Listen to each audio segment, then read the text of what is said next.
Hi there, thanks for coming to my channel and being part of my millennial life.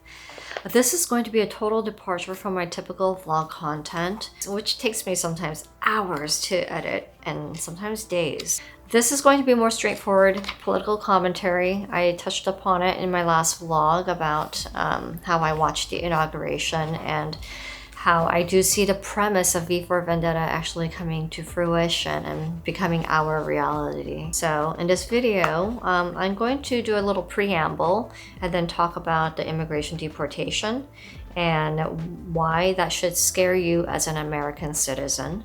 And then talk about, let me expand on to the H-1B visa and the immigration and job market impacts there. And maybe I'll share one or two anecdotal stories of why I'm sharing my political commentary and how you can feel more empowered and be an agent of change. I know people feel disempowered and helpless right now. The thing is, you're not. You're capable, and it really does not take a lot for you to contribute, because when everybody contributes even 5 or 10% of their energy or time, it's a cascade of change that ripples across. So let me start with a preamble. First, if you consider yourself an apolitical person and you're not interested in this, I would really challenge you to think about that critically, because as long as you're a participant of society, or you live in a society, you live in a nation state, a city, etc., and you take advantage of everything, amenities that came to you as a result of political processes and decisions, you are political. Because you taking advantage of those things is basically signing off, being in agreement to have those things. And even if you were to go live off grid, you might think, oh, I'm not going to be involved in society, whatever. That in and of itself is a political decision if you think about it, because you're restricted and have to be informed and are influenced by what policies exist and don't exist in terms of like where you can move, how you're going to source your water, how you're going to source your electricity or energy, etc., where you can sleep.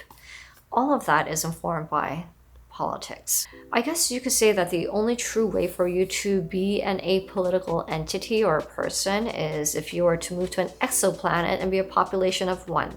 But even then, if you start to organize your life and set standards for like your natural environment and create some order, that is like the building blocks of politics. So you're even being political in a sense in that environment. With that said, I hope I was able to establish in a short period of time, yes, you are a politically involved being, whether you like it or not. Now let's talk about the deportations and immigration of illegal criminals. And the reason why I put that in quotation is because it's become abundantly clear to me that this has nothing to do with getting rid of illegal immigrants or criminals. It is really just a patent and egregious, racially motivated expulsion and purge of peoples with very specific phenotypic traits. So, Status Quo News, which I'll link down below, shared about 2 days ago how the federal ICE agents are also targeting Native Americans. And Native Americans are arguing and fighting and contending that they are Americans and they were born here. I mean, they're indigenous. Their ancestors have been here for tens of thousands of years in North American continent. ICE is saying, well, you're illegal because in the 14th Amendment, it does not protect or apply to Native Americans. Therefore, we can deem you illegal. And they have been detained. I think they were pulled over probably because they can pass for Latin American or Central American, knowing that they share very similar phenotypic traits. So this goes to show on its face, this is not about getting rid of criminals or illegal immigration when they're targeting very people who've been here for millennia before any European settler got here. Another point to why this isn't about illegal immigrants or those who are criminals is because we also had an influx of tons of immigrants who came from Ukraine and Russia, whether through asylum, but there are cases where people came with fake documents and came here illegally. They also bring in their gang elements, and we say nothing about that. They avoid scrutiny altogether. Gee, I wonder why. I wonder if suddenly all the Native Americans were to suddenly, Native Americans and the illegal immigrants from Latin America and Central America were suddenly used like what is that Indian whitening product, Fair Lady or something, and they wear color contacts and color their hair light brown, and would they suddenly be like not pulled over and profiled and detained? So this is what's really irking me. If you're going to have a program, and this is where I'm going to detach a lot of my emotions with like having a heart for everybody. Let's be pragmatic. If the goal is to get rid of criminals and illegal immigrants, you got to apply it broadly to every single person, every group, whether they're from the continent of Africa, Asia, Europe, Latin America, Central America. It doesn't matter. You got to profile them all. But clearly they're not, because we've had over, I think, close to 1 million or even over 1 million of Eastern Europeans that came in like the past 4 years. And let me touch upon why I take issue with having sympathy for Ukrainians but not for Russians.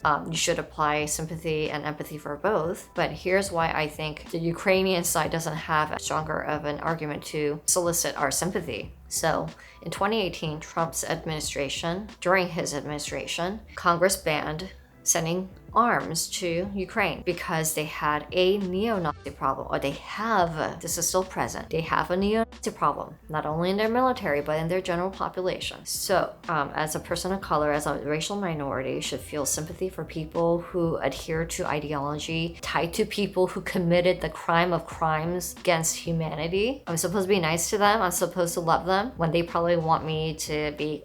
I'm not casting all Ukrainians as racist and white nationalists. And we don't seem to be addressing and highlighting the fact that this is a known issue. That was a lot.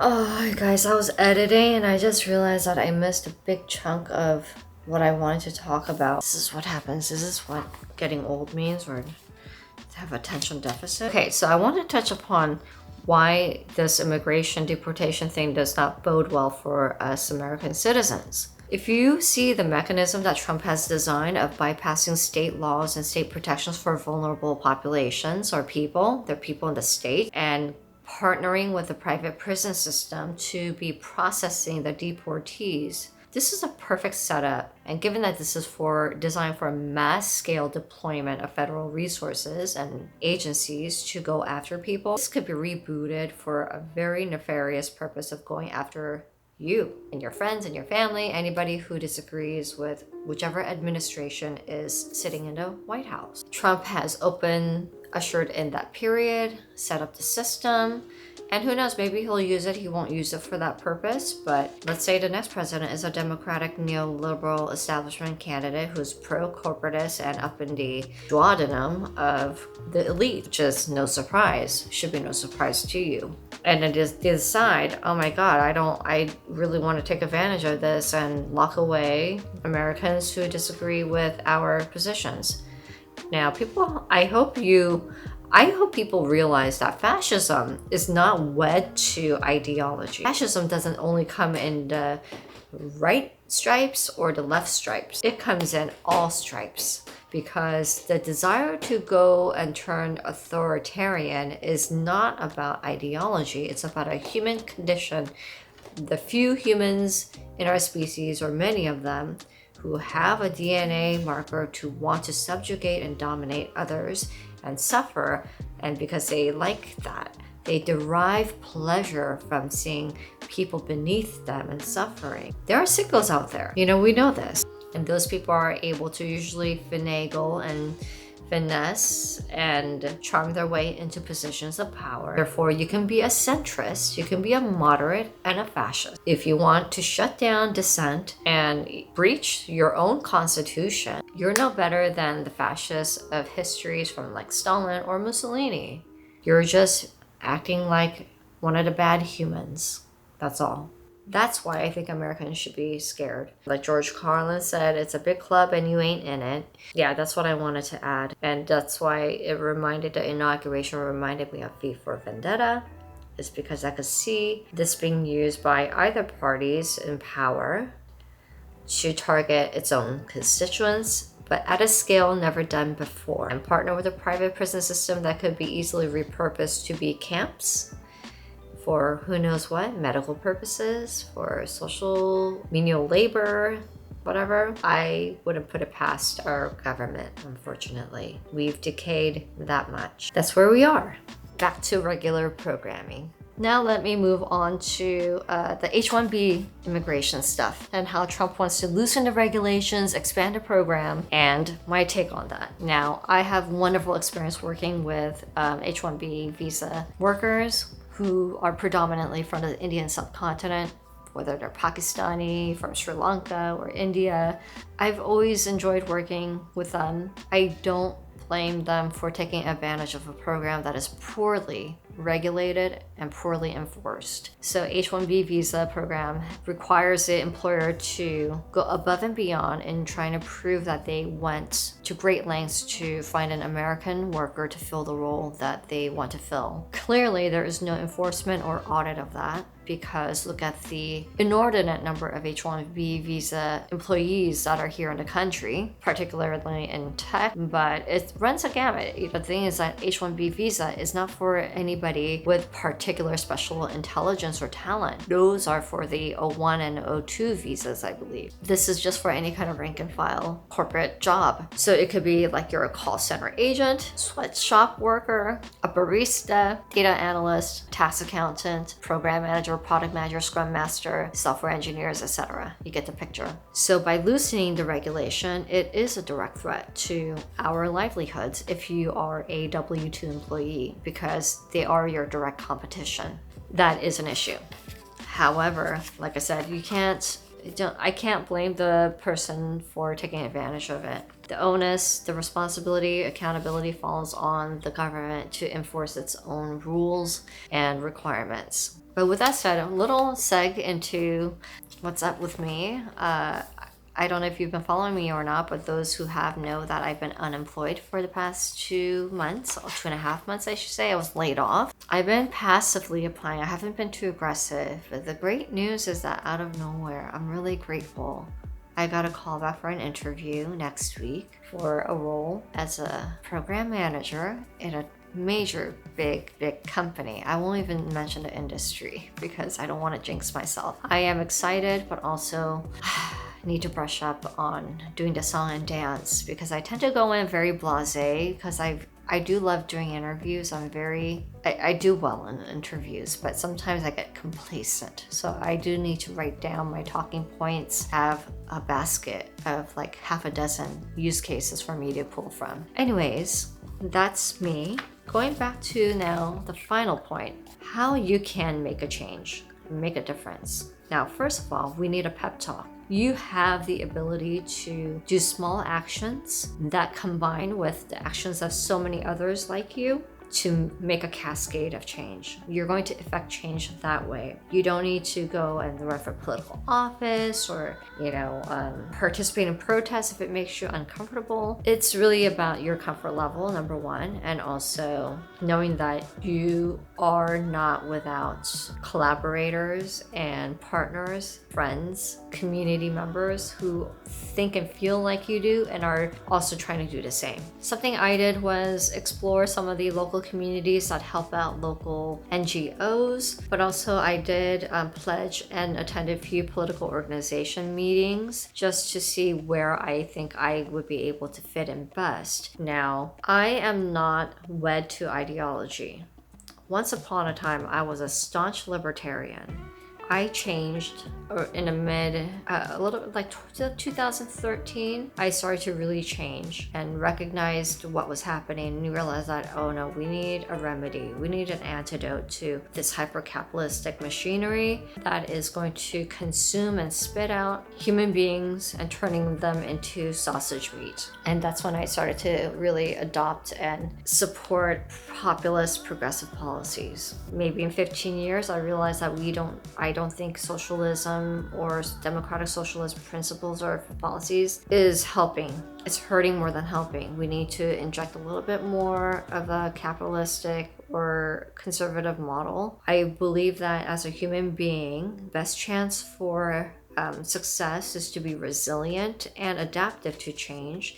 That means we need all ideologies on the table, even ones we don't have yet. Actually, one of the things I wanted to research is there such a thing as socialistic capitalism? I'm sure somebody has worked on that, so I'm gonna look that up later. But anyways, where was I going with this? Going back to like you're getting involved, you want to get your feelers out there, see where you feel like, oh, I can realistically see myself participating like once a week or once a month or once a quarter of doing this thing. It could be as passive as attending a town hall meeting of your local elected official. It could be pledging to a political organization or supporting a local candidate, or maybe running for a council seat yourself. It makes a difference. It doesn't take a lot. So just giving 10% more interest than you did before is going to make a big impact. Like for example, there's a lot of labor strikes happening in healthcare right now in the town I live in, and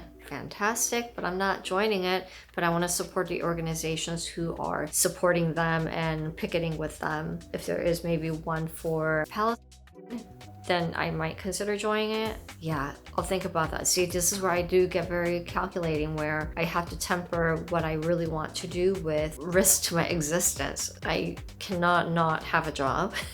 And I don't want to risk not having a job. I don't have any social financial safety net below me, so I cannot be too risky. I have to be calculating in how much risk I can assume. But I will support candidates who are anti-war, anti-MIC, who are anti-colonialism, imperialism, etc., and anti-foreign lobbying.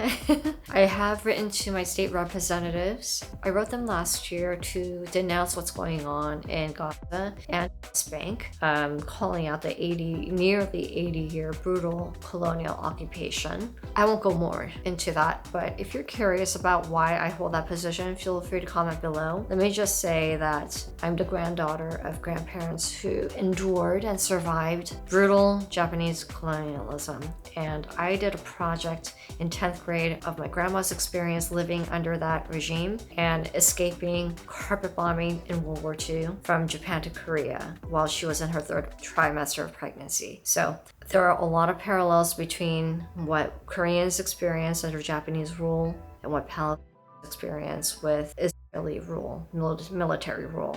The only difference to me is that what's happening in Gaza and West Bank to Palestine is exponentially worse. Let me see. So that's what I mean. And also, just like getting involved doesn't even have to be a physical action or monetary donation. Just the act of being informed and seeking sources, information that's as close to the source as possible. So I'm going to share my diet of where I get my sources and my consumption of investigative independent information. All these journalists are on Substack. Few names I'm going to spout off. Obviously, it's going to be like Ryan Grimm of Dropsite, Jeremy Scahill, I think that's how you say his name, of Dropsite, Breaking Points. I followed Crystal and Sagar from the days they were on the Hill and before I joined the Andrew Yang presidential campaign, and I followed them when they went independent on their own. Katie Halper is amazing. Her and Aaron Mate, they host The Useful Idiots. I watch Brianna Joy Gray, Bad Faith podcast, and she's my girl crush. I am a total fangirl. I'm very much attracted to people with brains and a high level of intellect. So Brianna Joy Gray, Bad Faith podcast. Who else? Some pundits. I love Sabby Sabs. I don't agree with like 10% of the things that she says. I agree with 90%, but especially like she supported the same presidential candidate that I did, who I voted for. She's great. And the thing is that she actually invites amazing investigative journalists that really dig the dirt, like of the deep state. And I know a lot of her stuff gets like buried in the algorithm, so please go support her. Sabby Sabs, SABBY space SABS. She's amazing. I also sometimes watch Do Dissidents. Those two guys are hilarious and also very incisive critiques of like the establishment and the status quo. Glenn Greenwald, clearly, he's just a goat. As is Chris Hedges' channel I watch as well. I feel like there are others, but if I go through my email and stuff like that, I'll make sure to mention them in future videos. And so I'm going to close with that. I've said a lot. So if you did enjoy this content, please hit the like for the algorithm to help me out, and feel free to share with like-minded individuals if this resonated with you. And if you agreed with 50%, 70%, 80%, it doesn't matter. If you felt like, yeah, there were some points in there that I agree with, I would welcome your support. Appreciate it so much. I have a bad back, so I'm gonna go and sit on my back massager for like a good 30 minutes. Take care. Bye.